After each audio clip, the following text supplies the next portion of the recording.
گا. امام صادق علیہ الصلوۃ والسلام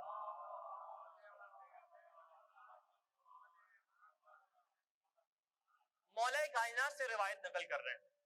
اور کیا روایت ہے کہ احب الاعمال فی اللہ عز وجل فی الارض الدعاء.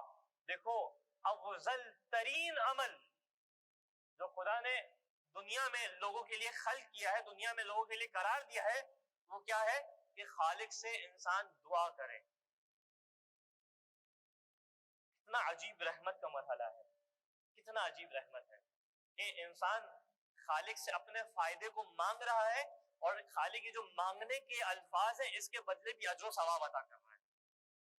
اور اس کے بعد امام صادق بیان کرتے ہیں کہ کانا امیر المؤمنین رجلا دعاء, اور دیکھو امیر کائنات شدت اور کثرت سے ساتھ دعا کرنے والے مرد تھے. یعنی وہ شخصیت تھے کہ جو کثرت کے ساتھ دعا کیا کرتے تھے. اسی لیے جب ہم وہ کتابیں اٹھاتے ہیں جو دعاؤں کی کتابیں ہیں اور ان روایات کی جانب نگاہ کرتے ہیں کہ جن میں مختلف اہداف کے لیے مختلف دعائیں تعلیم کی گئی, تو ہر مرحلے پہ ہر مسئلے کے لیے دعا دی گئی ہے.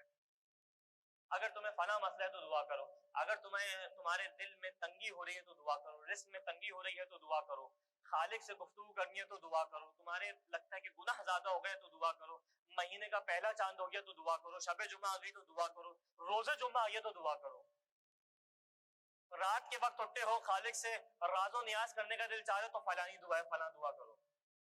یعنی ہر مرحلے پہ خالق چاہتا ہے کہ اس سے انسان دعا کرے اور اس کیفیت کو اپنے اوپر اختیار کرے کہ اپنے دل کو, اپنے قلب کو خالق کی بارگاہ میں جھکا دے, اس قدرت کا احساس کرے کہ خالق نے کس انداز سے مجھے خلق کیا ہے.